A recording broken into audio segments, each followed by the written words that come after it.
বৃষ্টির দিনে সকালে খিচুড়ি আর হাঁসের মাংস।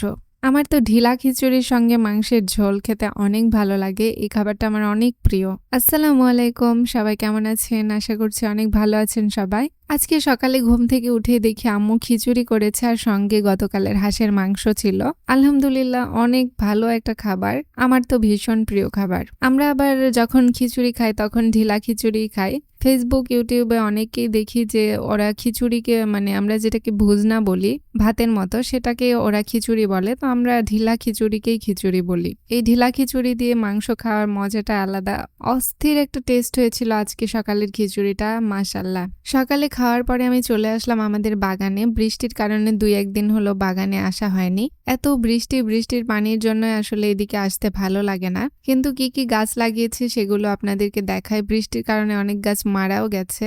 দেখেন, আমার ড্রাগনের গাছ একটা প্রাচীরের উপরে উঠে গেছে। যাই হোক, আকাশ ভীষণ মেঘলা, আবার মনে হচ্ছে বৃষ্টি হবে। আমার মিষ্টি লাউয়ের গাছটা অনেক বড় হয়ে গেছে। গাছটাতে আমি এবার মাচা করে দেইনি, ভাবছি যে এভাবে মাটিতেই হোক। মাটিতে নাকি মিষ্টি লাউয়ের গাছ অনেক ভালো হয়, জানি না, এক্সপেরিমেন্টাল ভাবে লাগিয়েছি। আর দেখেন, মাশাআল্লাহ, আমার ঘাস ফুলের গাছগুলো এত কিউট কিউট ঘাস ফুল হয়েছে, দেখলে মনের মধ্যে একটা শান্তি লাগছে অন্যরকমের। গতকালকেও 2টা ফুটেছিল ঘাস ফুল, আমি জানালা থেকে দেখেছিলাম, বাট আজকে মনে হলো যে না, এবারে এসে হাত দিয়ে নাড়াচাড়া করে দেখবো ফুলগুলো। আমার তো এমনিতেই ফুল অনেক ভালো লাগে, কিন্তু বৃষ্টির কারণে কয়েক বছর হলো ফুল আর লাগাই না এবারে। এই খুদি ঘাস ফুলের গাছটা আমার ড্রাগন গাছের নিচে হয়েছিল, এটা আমি লাগাইনি, প্রাকৃতিকভাবে এটা জন্ম হয়েছিল। তো আমি ছাদের উপর থেকে এনে নিচে লাগিয়েছি। ইনশাআল্লাহ এবার আমার ঘাস ফুলের হয়তো অভাব হবে না। দেখেন, আমাদের পুরো ইয়েতে, পুরো বাগানের মাটিতে আপনা আপনি এই ঘাস ফুলগুলো হয়েছে। ওই যে টবে কয়েকটা লাগিয়েছিলাম, ওইখান থেকে মনে হয় বৃষ্টির পানিতে এগুলোর বিচি পুরো উঠানে ছেয়ে গেছে। তো আর তো লাগাতে হবে না। এদিকে ড্রাগনগুলো লাল হয়ে গেছে। আমি ভীষণ চিন্তায় আছি, এগুলো কি নষ্ট হয়ে গেল নাকি পাকলো, আমি কিছু বুঝতে পারছি না। ড্রাগন ফল যেহেতু এটা ফার্স্ট টাইম হয়েছে আমার গাছে, তো আমি এর আগে এই ফলটা চাষও করিনি, জানিও না কি রকম হবে। আপনাদের যদি কারো গাছ থেকে থাকে ড্রাগন ফলের, তো আপনারা যদি ফল খেয়ে থাকেন আমাকে অবশ্যই একটু জানাবেন যে এটা পেকেছে নাকি ফলটা নষ্ট হয়ে গেছে ভিতর থেকে। বাইরে ভীষণ পিঁপড়া ধরেছিল ফলের। আর এই যে দেখেন, আমার পেয়ারার গাছে 4টা পেয়ারা টিকেছে। লাস্ট পেয়ারার গাছটা নতুন লাগানো, 8-9 মাস হলো। তো আমি আবার গায়ে সরিষার তেল আর হলুদ লাগিয়ে দিয়েছি পিঁপড়া থেকে বাঁচানোর জন্য। যাই হোক, পেয়ারাগুলো যেন খেতে পারি ইনশাআল্লাহ, আল্লাহ চাইলে অবশ্যই পারবো। এইদিকে দেখেন আমার পেঁপে গাছ।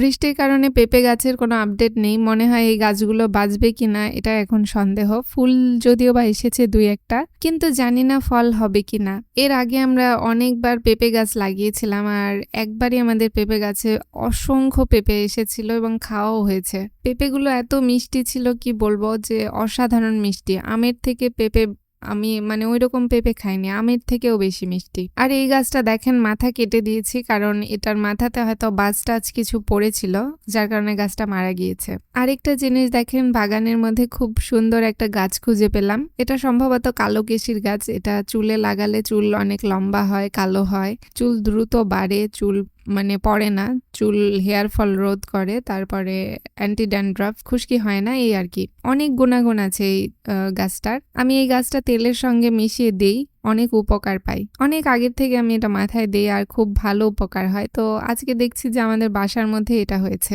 এটা তুলে ফেললাম, এটা আমি নিয়ে গিয়ে তেলের মধ্যে রাখবো, তেলের সঙ্গে মিক্স করে মাথায় দিব। পেঁয়াজ মরিচ বের করেছে আম্মু, শুকনা মরিচ কিনে আনলো। আমাদের শুকনা মরিচ শেষ হয়ে গিয়েছিল। আলু ভর্তা বা অন্যান্য ভর্তা করতে গেলে শুকনা মরিচ দরকার হয়, তো শুকনা মরিচ নিয়ে আসলো। আর এই পেঁয়াজ মরিচ এখন এগুলো দিয়ে তরকারি রান্না করা হবে। সকালের খাওয়া দাওয়ার পরে একটাই চিন্তা থাকে, দুপুরে আবার কি খাবো। তো সেটার জন্য আবার নতুন করে প্রস্তুতি শুরু করতে হয় আম্মুকে। আম্মুর তো কোনো অবসর নেই, আমাদের যদিও বা অবসর আছে, আমরা সুখ শান্তি করতে পারি বসে থেকে। আম্মুকে ননস্টপ কাজ করতে হয়। প্রতিটা বাড়িতে মায়েরা সবার যত্ন নেয়, সবার টেক কেয়ার করে, কিন্তু এই মাগুলোই সব থেকে বেশি অবহেলিত। মায়ের খোঁজ নেওয়ার মতো বা মায়ের টেক কেয়ার করার মতো কেউ নেই। তো এদিকে আমি কাঁঠালের বিচি, আলু কেটে দিলাম ঝুরি, ঝুরি করে। তারপরে মরিচ দিয়ে দিলাম। এগুলো দিয়ে ভর্তা করা হবে। ভিউয়ার্স, এখন আমি রান্নার জন্য উপরে আসলাম, মানে আমাদের সিঁড়ির ঘরে। সিঁড়ির ঘরে আমরা রান্না করি। মাটির চুলায় সিঁড়ির ঘরে রান্না করা হয় এবং আমাদের মাটির চুলার রান্নাটা অনেক ভালো লাগে। সবথেকে বেস্ট এবং সবথেকে সুস্বাদু যদি কোনো রান্না হয় সেটা হচ্ছে মাটির চুলার রান্না। আর আমার আম্মু তো কখনোই মাটির চুলা নোংরা হতে দেয় না। চুলা সবসময় পরিষ্কার পরিচ্ছন্ন করে রাখে। আম্মু বলে যে সবসময় পরিষ্কার পরিচ্ছন্ন থাকলে মনটাও ভালো থাকে এবং পরিষ্কার পরিচ্ছন্ন পরিবেশে থাকা উচিত আমাদের, একদম নেট অ্যান্ড ক্লিন।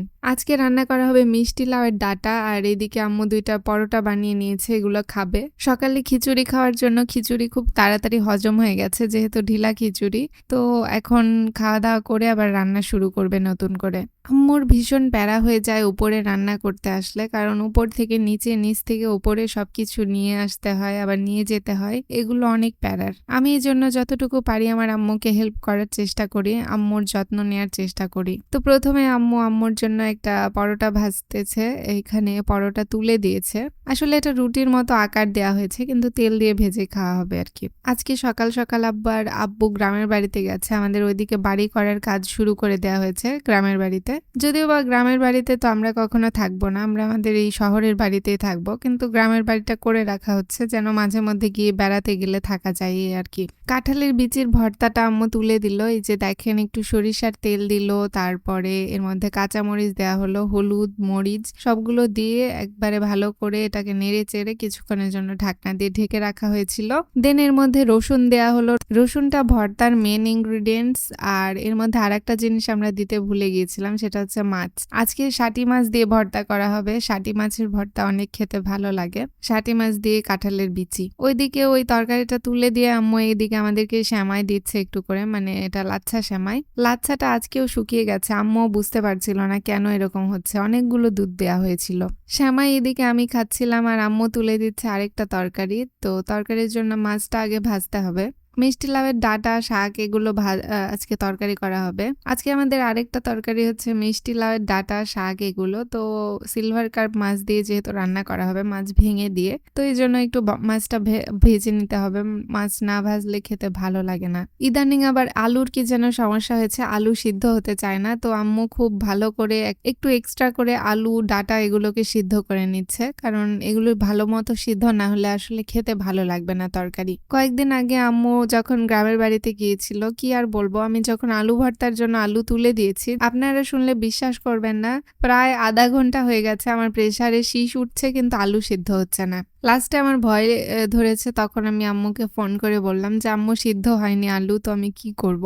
আম্মু বললো আরো কয়েকটা শীষ দে, তারপরে দেখ যে সিদ্ধ হলো কিনা, না হলে তোরা অন্য কিছু খা। তারপরে ওই আলুটাই খুব কষ্ট করে আমি ভর্তা করে ছোট ভাইকে ভেজে দিয়েছি। তো এই হচ্ছে বর্তমানে আলুর অবস্থা। আলু এত কষ্টটা কেন আমি জানি না, আলুতে কোনো সমস্যা হয়েছে কি না। আপনাদের সঙ্গেও কি এরকম হচ্ছে না ইদানিং যে আলু সিদ্ধ হচ্ছে না? কমেন্টে কিন্তু জানাবেন। ওই তরকারিটা ঢাকনা দিয়ে ঢেকে রাখা হলো, কিছুক্ষণের মধ্যেই হয়ে যাবে। আমি নিচে আসলাম কারণ হঠাৎ করে ঝুম বৃষ্টি শুরু হয়েছে।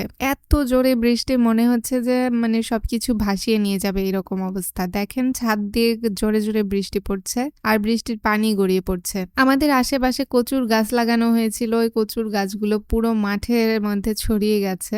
এই গাছগুলো আমার আম্মু আর আমার ছোট ভাই লাগিয়েছিল কচু। আমাদের আশেপাশে কোনো কচুর গাছ ছিল না এর আগে। তো দুপুর হয়েছে, আমরা খেতে বসেছি। বাইরে এখনো বৃষ্টি হচ্ছে আর এখনো অন্ধকার হয়ে গেছে একদম। রুমের এক কোণাতে আমি আর আম্মু খেতে বসেছি। এই যে আমাদের তরকারি, মাছ ভাজি, তারপরে মিষ্টি লাউয়ের ডাঁটা শাকের ভাজি, আর এই যে কাঁঠালের ভর্তা। কাঁঠালের ভর্তাটা কিন্তু ভাজার পরে আবার আমরা শিলপাটায় বেটে নিয়েছি, এজন্য এত মিহি এবং সফট হয়েছে। এরপরে আমি নিয়ে নিলাম মিষ্টি লাউয়ের ডাঁটা, শাক এগুলো। তরকারিটা থেকে এত সুন্দর স্মেল আসছিল, আর আমার তো শাক এমনিতেও ভীষণ পছন্দ, তার উপরে আবার মিষ্টি লাউ এভাবে মাছ দিয়ে রানলে এই ডাঁটাগুলো অনেক টেস্টি হয়। আজকে দুপুরে আব্বু নেই, তো আমি আর আম্মুই শুধু খাবো। আম্মু আমার পাশে বসেছে খেতে। ছোট ভাই অনেক আগে খাওয়া দাওয়া করে গিয়ে ও খেলাধুলা করছে। মানে ফোনে আরকি যেভাবে খেলাধুলা করে শুয়ে থেকে ফ্রি ফায়ার না কি যেন একটা গেম। আমি তো গেম সম্পর্কে অতটা জানি না। তো শুনি এই আরকি। মাশাআল্লাহ আমাদের শাকের তরকারিটা এত দারুণ হয়েছিল আজকে খেতে কি বলবো অস্থির। আম্মুর হাতের তরকারিগুলো বেশ মজার হয় এবং খেতেও ভালো লাগে। যেহেতু চুলায় রান্না করা হয় আমাদের প্রতিটা তরকারি অনেক মজার হয়। আর মাশাআল্লাহ আমাদের ভর্তাটাও অনেক মজা হয়েছিল। অনেক ভালো লাগছিল খেতে। আজকের ভিডিওটা আর বড় করব না, এখানেই শেষ করছি। কারা কারা কাঁঠালের বিচির ভর্তা খেতে পছন্দ করেন কমেন্টে কিন্তু জানাবেন এবং এই বছরে খেয়েছেন কিনা সেটাও জানাবেন। সবাই ভালো থাকবেন, সুস্থ থাকবেন। আল্লাহ হাফেজ।